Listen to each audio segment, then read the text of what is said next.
आइए,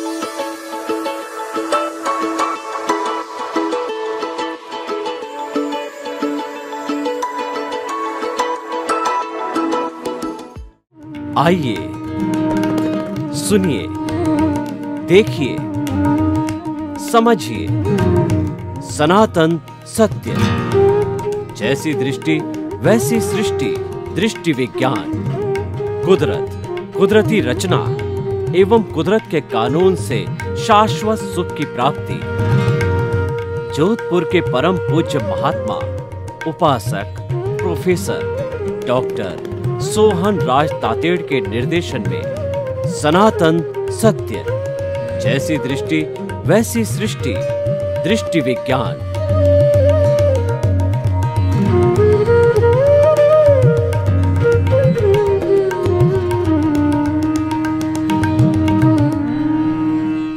भाइयों और बहनों, मातृशक्ति को नमन।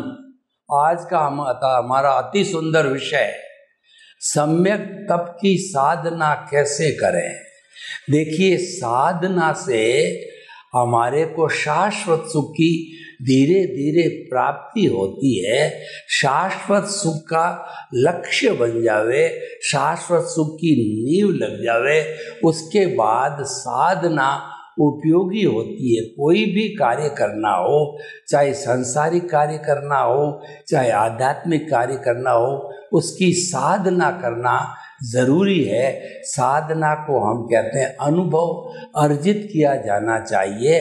आप अगर कपड़े की फैक्ट्री लगाना चाहते हो तो आपको कपड़े की फैक्ट्री के गुण सीखने की साधना करनी चाहिए कि कपड़ा का रीड पी क्या है, और कॉटन और टेरिन जो है, कपड़ा जो है वो कितना ताना बाना का होता है और कितना अर्ज होता है और कितने कलर के और कैसा कलर, कैसी डिज़ाइन चलती है, ये सारी बातों की आपको अभ्यास करना होता है, अनुभव करना होता है, ट्रेनिंग लेना होता है। वो सारी ट्रेनिंग है आपकी साधना है। एक डॉक्टर जो है, जब डॉक्टर बनता है तो उसको साल भर की जो है इंटर्नशिप दी जाती है, वह उसकी साधना है उस विषय की, ताकि वो अनुभव प्राप्त करके उसकी एप्लीकेशन जो है लोगों पर करे। अनुभवहीन व्यक्ति अगर एप्लीकेशन करे तो वो तो लोगों को मार देगा, वो तो लोगों को गलत मेडिसिन दे देगा। और सर्जन है और अनुभवहीन है तो वो किसी पार्ट का जो है ऑपरेशन करके उस व्यक्ति को मार देगा। तो इसीलिए साधना जरूरी है। साधना का अर्थ है अनुभव होना जरूरी है। अध्यात्म की बात करें कि हमें सनातन सत्य कहिए, शाश्वत सुख कहिए, हमारे को मुक्ति मिलती है, वो सम्यक ज्ञान, दर्शन, तप, चारित्राणी। और ये चारों बातों से सम्यक ज्ञान, सम्यक दर्शन, सम्यक तप और सम्यक चारित्र, चारों बातें पूर्ण होती है, तब जाकर के हमारे को शाश्वत सुख की प्राप्ति होती है। और इनकी ट्रेनिंग लेना, इनको बढ़ाना, ज्ञान दर्शन के डेवलपमेंट करना, अनुभव को बढ़ाना, ये और सम्यक तप की साधना करना, तो इन सब की साधना करने से हमको सम्यक चारित्र यानी आत्मा की जो सबसे पहले अनुभूति होती है और फिर धीरे धीरे प्राप्ति होकर के 100% पर जाने पर, केवल दर्शन होने पर स्पष्ट वेदन होता है। जो केवली बनने वाला है वो अपनी माँ की गर्भ के अंदर आत्मा का स्पष्ट वेदन लेकर के जाता है, आत्मा की अनुभूति लेके लाता है। वो साधना करते करते जब साधना का अंतिम बिंदु आता है तब स्पष्ट वेदन होता है। तो भाई और बहनों, जो आज का हमारा विषय है कि सम्यक तप की साधना क्या करें। तप के द्वारा हमारे अज्ञान का नाश होता है। अगर हमारे को मुक्ति की ओर जाना है, मुक्ति की नींव लगानी है, शाश्वत सुख की प्राप्ति करनी है या उसकी नींव लगानी है, तो हमारा सारा अज्ञान है उसको इरेज करना पड़ेगा। उसके लिए हमारे को सम्यक ज्ञान, सम्यक दर्शन, सम्यक तप की जो है एप्लीकेशन करनी पड़ेगी। तब जाकर के परिणाम रूप में सम्यक चारित्र मिलेगा। और चारित्र यानी अनुभव जब डेवलप होते होते आगे बढ़ेगा तब केवल दर्शन, केवल ज्ञान की प्राप्ति होगी। तो सम्यक तप की साधना कैसे करें? सम्यक तप की साधना है वो कुदरती रचना देखने की साधना है। देखिए कुदरती रचना किसे कहते हैं? सब उसके लिए हमें कुदरत और कुदरती कानून का जो है अनुशीलन करना पड़ेगा। कुदरत है जहाँ पर 6 समवाय होते हैं, 6 का ग्रुप होता है। वहाँ पर लाइफ है, वह ब्रह्मांड है, वह पृथ्वी है, वो जगत है। तो वो जो है 6 तत्व है हमारा, चेतन, अचेतन और अपना मोशन और रेस्ट और टाइम और स्पेस। ये 6 तत्व जो है तत्वों की दृष्टि से शाश्वत है, लेकिन अवस्था की दृष्टि से ये बदलते रहते हैं। क्यों का हमारा कुदरत का कानून 2 तरह से लागू होता है। एक तो प्राकृतिक कानून होता है, उसके अनुसार समय पे सूर्योदय होता है, समय पे सूर्य अस्त होता है और समय पर ऋतुएं आती है, समय पर जो फल आते हैं, समय पर फूल आते हैं, समय पर जो है सारा परिवर्तन होता है। वर्षा आती है और गर्मी आती है, सर्दी आती है, बसंत आती है, पतझड़ आता है, आदि आदि। ये प्राकृतिक कानून है। और एक जो लिविंग बीइंग्स है, जो जीवित प्राणी हैं, उन सब का जो है वो गवर्निंग है, वो हमारी व्यवस्थित शक्ति है। साइंटिफिक सर्कमस्टेंशियल एविडेंस जो है वो सारे 84 लाख जीवा योनियों के असंख्य अनंत प्राणियों का वो कानून से जो है चलाती है। उनको सफरर है, वो उनके कर्मों का भुगतान करवाती है, द्रव्य, क्षेत्र, काल और भाव के द्वारा करवाती है। तो ये हो गया हमारा कुदरत। और जो हमारे 6 तत्व बदलते हैं ये कुदरती रचना हो गई, कुदरत का कानून हो गया। तो कुदरती रचना को देखना है वो तपस्या है, क्योंकि कुदरती रचना को देखने से कुदरत का कानून नहीं टूटता है। हमारा सम्यक ज्ञान दर्शन जो हमारे आर्ट ऑफ द विजन में फिट है उसका डेवलपमेंट होता है। और कुदरती रचना देखने वाला सन्यासी कहलाता है, चाहे वैसे ही कपड़े पहने हो। और कुदरती रचना से विरुद्ध जाकर के देहाध्यास करने वाला, यानी कि कुदरत के कानून को तोड़ने वाला, वह संसारी कहलाता है। और संसारी के अज्ञान का वर्धन होता रहता है। और जो सन्यासी है, जो सम्यक तप करता है, कुदरती रचना देखने की साधना करता है, उसके जो है वह ये अज्ञान इरेज होता रहता है, कम पड़ता रहता है। और रेगुलर साधना होती है जिसको हम सतत साधना कहते हैं। सतत साधना का हाईएस्ट बिंदु क्या है? 48 मिनट्स पर जब हम आत्मा के ऊपर कंसंट्रेट हो जाते हैं, हमारा ध्यान कहीं भी इधर उधर नहीं जाता है, यानी हमने आत्मा का अनुभव कर लिया, आत्मा को प्राप्त कर लिया, 48 मिनट्स के अंदर स्पष्ट वेदन कर दिया। वह स्थिति जो होती है हमारे सतत जागृति की स्थिति होती है और वह संपूर्ण साधना कहलाती है। उसके अंदर कुदरत का कानून टूटता नहीं। अब ये कुदरती रचना हम कैसे देखें? किसी का तिरस्कार होता है या हमारा सम्मान होता है, या हमारे अच्छे विचार आते हैं या बुरे विचार आते हैं। शरीर के द्वारा कोई भी अच्छा कार्य होता है, गलत कार्य होता है, ये सारा कुदरती रचना है। क्योंकि इन सब का संचालन कुदरत के नियमों के अंतर्गत होता है, हमारे हाथ में नहीं है। क्योंकि ये ऑटो मोड से चलने वाला उदय और प्रारब्ध है। पिछले जन्म में जैसे जैसे हमने ज्ञान दर्शन यानी ज्ञान दर्शन की एप्लीकेशन की, यानी कि भाव डाले और उस भाव के साथ में पूरी प्रोसेसिंग फैक्ट्री मन बुद्धि चित्त अहंकार वर्तमान का ज्ञान दर्शन और हमारे पिछले जन्म का ज्ञान दर्शन और आपका इंटरेस्ट है और आपका इंटेंशन यानी भाव यानी ज्ञान दर्शन है, इन सब के एक साथ काम करने से जो भावों पर कोट लगता है वह हमारा भाव कर्म बन जाता है और उस भाव कर्म के अनुसार ही इकट्ठे होकर के कॉजल बॉडी बन जाती है। तो भाई और बहनों, ये यानी कि ये कॉजल बॉडी पिछले जन्म की जो है इस जन्म में द्रव्य कर्म रूप के अंदर उदय प्रारब्ध होता है और वो अपनी गति से चलता है, वो अपने मोड से चलता है और उसका सारा कंट्रोल उसकी जनरेटर, ऑपरेटर और डिस्ट्रॉयर कुदरत होती है, गॉड कुदरत होती है।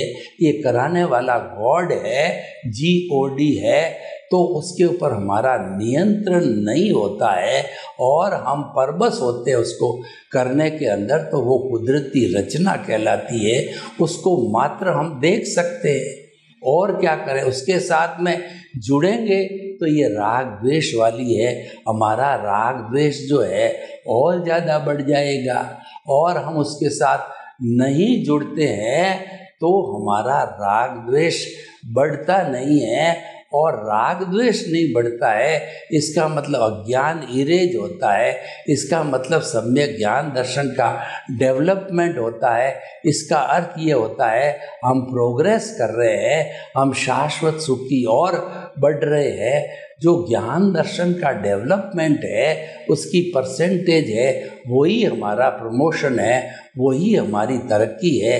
इस जन्म में मान लीजिए कि हमारा जो है ज्ञान दर्शन 30% है और आने वाले जन्म के अंदर वो हमने और वो घटता नहीं है, वो हमने डेवलपमेंट किया, तो डेवलपमेंट करते करते वो 40 हो गया, फिर नेक्स्ट बर्थ में 50 हो गया, तो आने वाले कुछ ही भवों के अंदर हम सिद्ध बुद्ध और मुक्त बन सकते हैं। क्योंकि हमारा ज्ञान दर्शन 100% होने का अर्थ होता है केवल दर्शन की प्राप्ति और नेक्स्ट बर्थ के अंदर परिणाम स्वरूप केवल ज्ञान होता है और हम सिद्ध बुद्ध और मुक्त बनते हैं।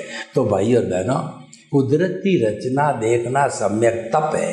कुदरती रचना देखना एक साधना है और जो हर क्षण कुदरती रचना को देखता जाता है, उसके साथ जुड़ता नहीं है, उसके साथ रिएक्शन नहीं करता, उसके प्रति अभिप्राय ओपिनियन नहीं देता है, हुआ सो न्याय के फॉर्मूले से चलता है, तो उसका अज्ञान इरेज होता रहता है। ये बड़ी साधना है और ऐसी साधना करने वाला सन्यासी हो जाता है और कुदरती रचना के साथ जुड़ने वाला, यानी कि कुदरत के कानून को भंग करने वाला, कुदरती रचना न दे करके वो त्रुटि करने वाला है, वो देहाध्यास के साथ जुड़ जाता है। इसका मतलब आपका जो अज्ञान है वो और स्ट्रेंथ होगा, वो बढ़ता जाएगा। तो भाई और बहनों, कुदरती रचना के बहुत से फायदे हैं। कुदरती रचना देखने से राग द्वेष नहीं होता है और कर्मों का बंध नहीं होता है। कुदरती रचना देखने से जो है हम कुछ ही भवों के अंदर मुक्ति को प्राप्त हो सकते हैं। कुदरती रचना देखने वाले के आदि व्याधि और आदि व्याधि उपाधि में समाधि रहती है और उस कुदरती रचना देखने वाला जो है वह उस जन्म में भी प्रसन्न रहता है और नेक्स्ट बर्थ में भी प्रसन्न होता है। तो कुदरती रचना के दोनों फायदे हैं। आपको वर्तमान का फायदा है और आने वाले जन्म का फायदा है, क्योंकि साधना तो हमेशा फायदे वाली होती है, साधना में नुकसान नहीं होता है। लेकिन हमारा जो आत्मविश्वास दृढ़ होना चाहिए, हमारा जो कहना चाहिए कि हम जो है वो जो है इसको देखना का अभ्यास करें, इसको प्रारंभ करें और इसके साथ जो है हम कोई तरह की कोताही नहीं बरतें। अगर हम इसके बारे में गंभीर रहेंगे, कुदरती रचना को देखने के बारे में एक साधना का अंग बनाएंगे, तो हमें किसी तरह की तकलीफ नहीं हो सकती है। हमको शाश्वत सुख आगे से आगे बढ़ता रहेगा। और कई बार क्या होता है कि हम हमारे जो कर्मों का फोर्स आ रहा है, उदय प्रारब्ध है, वो इतना पावरफुल होता है कि हम उसके साथ जुड़ जाते हैं। जैसे कि बड़ी बीमारी आ गई तो हमारा ध्यान शरीर के अंदर चला गया और हमें कोई बहुत बड़ा घाटा लग गया तो हम उसकी तरफ आकर्षित हो गए। हमारे घर के अंदर ऐसी घटना हो गई कि हम जो है उसके साथ जुड़ गए, तो खास करके हमारे शरीर में आने वाले रोग हैं वो असहनीय हो जाते हैं, तो कुदरती रचना देखना भंग कर देते हैं। तो ऐसी स्थिति के अंदर जो हमारी जो कुदरत है, जो रचना चला रही है, उससे हमें जो है शुद्ध हृदय से प्रणाम करना चाहिए कि हे कुदरत माँ, मेरे से जो है दिन के अंदर 5 बार 7 बार जितनी भी बार हुआ हो, कुदरत का कानून टूटा है, कुदरत की रचना को नहीं देखा है, मुझे क्षमा करो क्षमा करो क्षमा करो। तो वो आपका जो प्रमाद है वो डिलीट हो जाता है, क्योंकि आपने जो आलोचना कर दी, क्षमा मांग ली।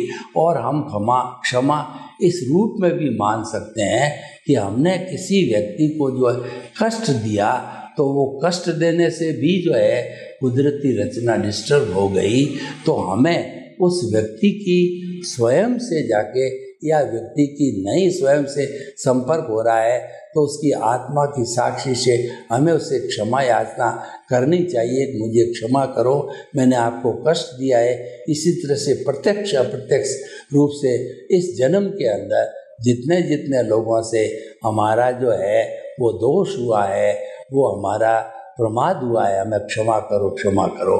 क्योंकि पिछले जन्मों के अंदर शरीर कोई दूसरा था, गलती दूसरा कर गया, तो हमारी गलती की हुई मान्य हो या ना हो, तो इसीलिए जो है हम कह नहीं सकते, क्योंकि शरीर दूसरा है तो मान्य हो नहीं सकती है। तो इसीलिए भाई और बहनों, इस जन्म का तो हमें प्लस माइनस कहिए, डिलीशन कहिए, एडिशन करिए, हम जो है वो इस कुदरत से जो है क्षमा प्रार्थी होकर के या व्यक्तिगत रूप से क्षमा प्रार्थी होकर के हम इसको जो है प्लस माइनस करके संतुलित कर सकते हैं। तो भाई और बहनों, जो आज का विषय है कि सम्यक तप की साधना कैसे करें, बस यही सम्यक तप की साधना है कि आप दृष्टा भाव से आप सबसे पहले भेद विज्ञान करना सीखो कि मैं अलग हूँ, शरीर अलग है। यह बात हमारी एक एक कोशिका के अंदर जम जानी चाहिए। 60 खरब कोशिकाएं हमारे भीतर है, हमारे भीतर ये एहसास जम जाना चाहिए कि मैं शरीर नहीं हूँ, मैं तो शुद्ध आत्मा हूँ, मन वचन काया से मुक्त ऐसा मैं शुद्ध आत्मा हूँ। और मन वचन काया कुदरती रचना मानना और जो है कुदरती रचना से मुक्त ऐसा मैं शुद्ध आत्मा हूँ। मन वचन काया कुदरती रचना से मुक्त ऐसा मैं शुद्ध आत्मा हूँ, यानी हमारे को हर हालत में शुद्ध आत्मा की तरफ लौट के आ जाने चाहिए। हम कर्मों के फोर्स के कारण जो है भ्रमित हो गए, उनके साथ जुड़ गए, तो हमारी जो ज्ञान लेने के समय आत्मा की भाव सत्ता प्रज्ञा निकली थी, इंट्यूशनल प्रज्ञा होती है, तो वो भीतर रहती है, वो हमारे जो है आत्मा के साथ रहती है, तो वो हमारे को जो है चेष्टा करेगी वापस केंद्र में लाने की, हमें उलाहना देगी, तो उससे भी हम बच जाते हैं। तो हमारा जो है हर हालत के अंदर कुदरती रचना देखने का क्रम चलता रहना चाहिए, वो हमारा सम्यक तप है। और सम्यक तप जो है हमारा शास्त्र अचीव हो जाता है, यानी हमको सम्यक जो है वो दर्शन की प्राप्ति हो जाती है, तो हमारा धीरे धीरे वो अनुभव आगे से आगे बढ़ता जाता है। और इधर सम्यक तप की साधना चालू हो गई, उधर जो है हमारा जो कहना चाहिए सम्यक चारित्र की प्राप्ति होने लगी। तो सम्यक चारित्र की प्राप्ति का अर्थ हो गया कि हमारी आत्मा का स्पर्श हुआ और धीरे धीरे जो अनुभव बढ़ता है, तो वह जो है हमारे आत्मा के अनुभव करने लग जाता है। और उसके बाद में जब वो 100% की अवस्था में चला जाता है, तो आत्मा का स्पष्ट वेदन भी हो जाता है। वह हमारी केवल ज्ञान केवल दर्शन की अवस्था होती, तो भाई और बहनों हमें जो है हर क्षण ये प्रयास करना चाहिए कि हम कुदरती रचना देखना नहीं भूलें। वो सम्यक तप है। कुदरती रचना देखने का अर्थ ये हुआ कि जो कुछ भी हमारे साथ में सुबह से शाम घटित होता है उसको हम जो है जो घटित हुआ है उसको उदय प्रारब्ध मान करके उसके ऊपर प्रतिक्रिया नहीं करें, उसके साथ हम जुड़े नहीं और उसके साथ हम राग द्वेष नहीं करें, तो हमारा जो है हमको कहना चाहिए कि हमको क्षमा मिल जाती है और हमारे को दोष नहीं लगता है। तो भाई और बहनों हम जो है सम्यक तप की साधना करना सीखें। ये बहुत सरल है। हमारा आर्ट ऑफ द विजन है, मस्तिष्क के अंदर वो क्लियर होनी चाहिए कि मैं आत्मा हूँ या मैं शरीर हूँ। आप अगर शुद्ध आत्मा, अभी हम बने नहीं हैं, हमारा लक्ष्य शुद्ध आत्मा का बनना का है। अगर आप उस पाले में रहते हो तो निश्चित तौर पर के वो पाला इतना उपयोगी है कि आपके कई काम करवा देगा। वो सम्यक तप का काम कराएगा। वो सम्यक ज्ञान दर्शन तो स्वयं है ही है, उसका डेवलपमेंट कराएगा। और सम्यक तप बढ़ता गया तो सम्यक चारित्र यानी आत्मा का स्पर्श कराएगा। आपको आत्मा की अनुभूति जब चालू हो जाती है तो बाहर के जितने भी झूठी मान्यता है, जितने भी झूठे सुख है, वो हमारे को जो है अच्छे लगने नहीं लगेंगे। और उसके साथ साथ जो है हमारा वो जब अच्छे नहीं लगेंगे तो हमारा डेवलपमेंट सम्यक ज्ञान दर्शन का होता रहेगा। और डेवलपमेंट के होते होते जो है हम आगे बढ़ते रहेंगे और आगे बढ़ कर के शाश्वत सुख की प्राप्ति कर लेंगे और फिर जो है शाश्वत सुख को पा भी लेंगे, यानी सिद्ध बुद्ध और मुक्त भी बन सकते हैं। तो भाई और बहनों ये हमारे शास्त्रों में सम्यक ज्ञान, सम्यक दर्शन, सम्यक तप, सम्यक चारित्राणी, ये मोक्ष के 4 मार्ग है। इन मार्ग का जो है हमारा साधना का जो तंत्र है वह है सम्यक तप। और सम्यक ज्ञान, सम्यक दर्शन तो हमारे केंद्र में विराजित आत्मा है, उसको पाले में रखें, उसको सेंटर में रखें, तो ऑटोमेटिकली हमारा देहाध्यास खत्म हो जाएगा। हम एक समय में एक जगह ही रह सकते हैं, या तो आत्मा के पाले में रहें या देहाध्यास के पाले में रहें।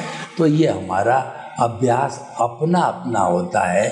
हमें इस अभ्यास को पक्का करना है कि हमारी आत्मा का जो पाला है हम उसके अंदर रहें, उसके साथ में रहें, उसके इर्द गिर्द रहें। यानी सेल्फ रियलाइजेशन करने की जो योजना बनती है वो योजना हमें बनानी है कि किस तरीके से ये आत्मा हमारे शरीर में निवास करता है। परमपिता परमेश्वर शुद्ध आत्मा भगवान, उसकी साक्षी से ही सारे कार्य चलते हैं और वह होता है जब भी जो है हम जीवित प्राणी कहलाते हैं, और वह नहीं होता है तो हम मुर्दे कहलाते हैं। और मुर्दे को कोई घर में नहीं रखता है, मुर्दे को तो तुरंत जला दिया जाता है। तो भाई और बहनों हम आपको बताना चाहते हैं कि ये जो आज का विषय है कि सम्यक तप की साधना कैसे करें, तो अगर आपका जो है art of the vision powerful है तो ये बहुत सरल कार्य है। सम्यक तप जो है वो कुदरत की रचना देखना है, मात्र उसके साथ जुड़ना नहीं है। यानी प्रकृति और पुरुष को अलग रखना है और हमारा उदय प्रारब्ध चल रहा है उसके साथ में कनेक्शन नहीं किया जाए, क्योंकि उसका कनेक्शन ही जो है और ज़्यादा अज्ञान को बढ़ाने वाला है। सर्वे भवन्तु सुखिनः, सर्वे सन्तु निरामया। लोग के जीवों को सुख मिले, शांति मिले, आनंद मिले, प्रेम मिले, स्वाद मिले, और हम सभी हिलमिल करके सम्यक तप की साधना करके शाश्वत सुख को प्राप्त करें। आपके प्रति मंगल भाव।